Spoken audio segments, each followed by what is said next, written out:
baby.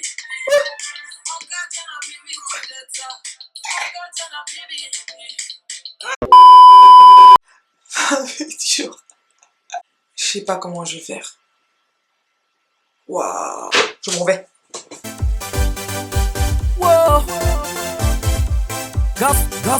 Hello tout le monde et bienvenue sur ma chaîne.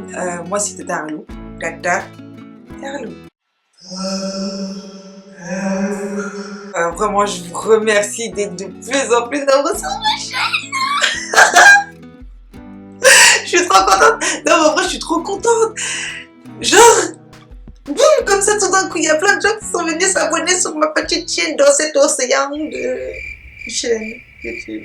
Aujourd'hui, comme vous avez vu sur le titre, je vais vous parler de mon premier Ramadan. Non, même pas que je vais vous parler. Je vais venir vous dire tout simplement comment je suis en train de stresser pour mon premier Ramadan. Je suis au bout de ma vie, je suis au bout de tout, je suis au bout du tunnel parce que je lis des choses qui m'ont scandalisé. Genre, vraiment, c'est scandaleux. Je ne sais pas comment on va faire ça. Je ne sais pas comment ça va se passer. Je ne sais pas. On va faire un petit tour sur certains sites.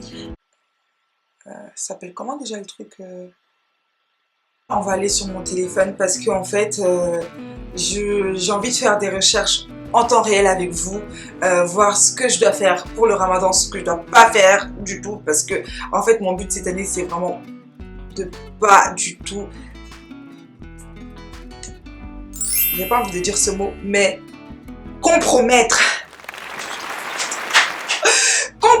le Ramadan de mon copain. Il faut savoir que moi je suis chrétienne et lui il est musulman, donc du coup je ne jeûne pas. Non, je ne suis pas du tout concernée. Ce qu'il ne faut pas faire pendant le Ramadan. Déjà là je vois le premier article de RTL.fr. Manger, boire, faire un crac boum boum. Voilà, on va aller là-bas. Donc, il les interdit. Alors, lire la suite. Je ne sais pas comment ça s'est passé, mais ça sent pas bon. Les musulmans n'ont pas le droit de boire. Les musulmans n'ont pas le droit de boire. Une interdiction plus difficile à tenir, blablabla. On s'en fout. Il est cependant accepté d'avaler sa salive encore. Ta propre salive, tu peux pas. Tu fais comment? Tu fais que cracher? Si ton travail il y a comme ça, là, il y a la salive, tu vas les cracher devant les gens? Oh! Cigarettes, maquillage, insultes, interdit.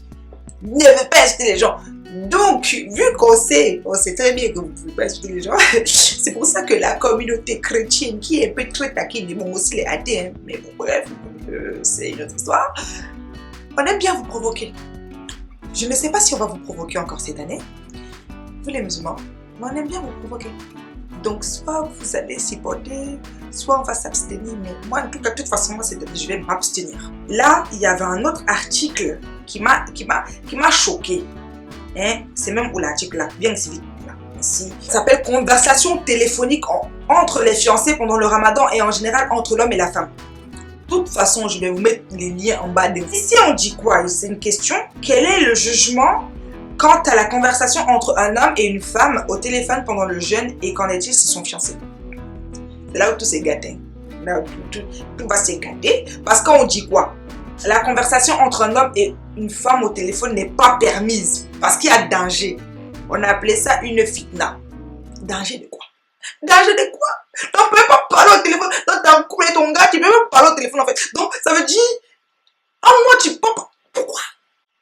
Bon, après ils disent que s'ils sont fiancés, en gros, la conversation, donc sauf pour la femme qui est fiancée à celui auquel elle parle, et la conversation doit simplement être destinée à faire comprendre quelque chose et concerner le mariage. Je ne suis pas la cible. On a dit la femme qui est fiancée, donc c'est une femme musulmane. Moi, je ne suis pas la cible, donc moi, je peux parler normal. D'où je ne vais pas te parler pendant un mois. D'où je ne parle pas à mon chéri pendant un mois. Qu'est-ce que j'ai fait pour mériter ça? Est-ce que j'ai signé pour souffrir, en fait? Et on a parlé des salifs tout à l'heure, là. Bon, les amis musulmans, je vous aime beaucoup. Mais la vie vaut plus d'un. Une paix. Une paix.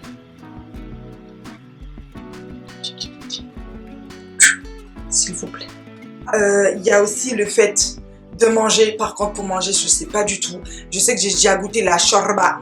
Je sais pas si je prononce ça bien. Shorba. La shorba, c'était trop bon.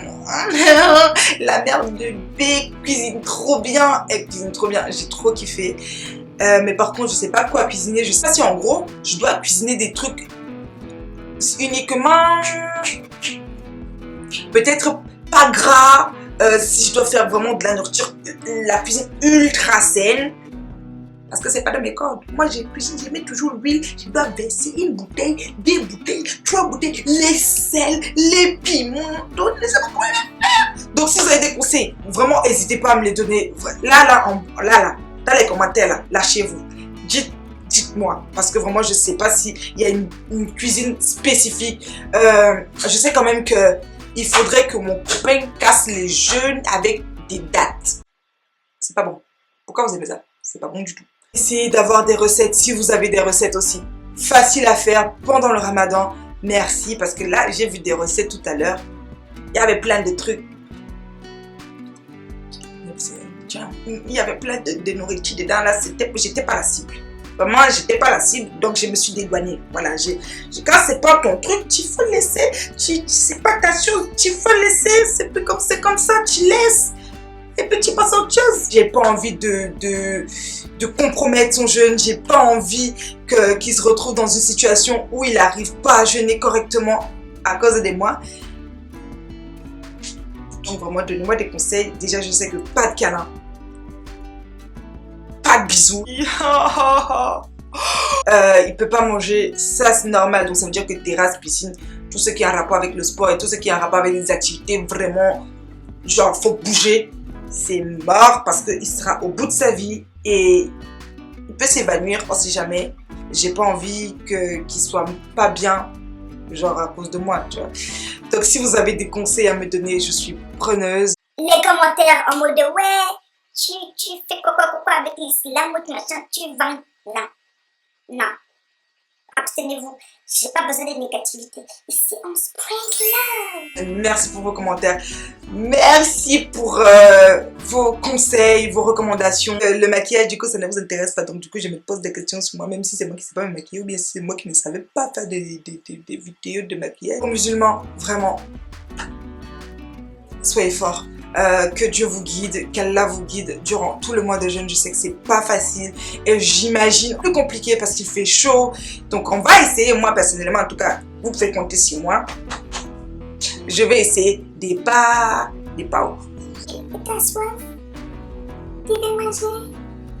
T'es pas te dire? Je vais essayer vraiment de pas être chiante. Et bien sûr, hein, je vous dis encore, j'attends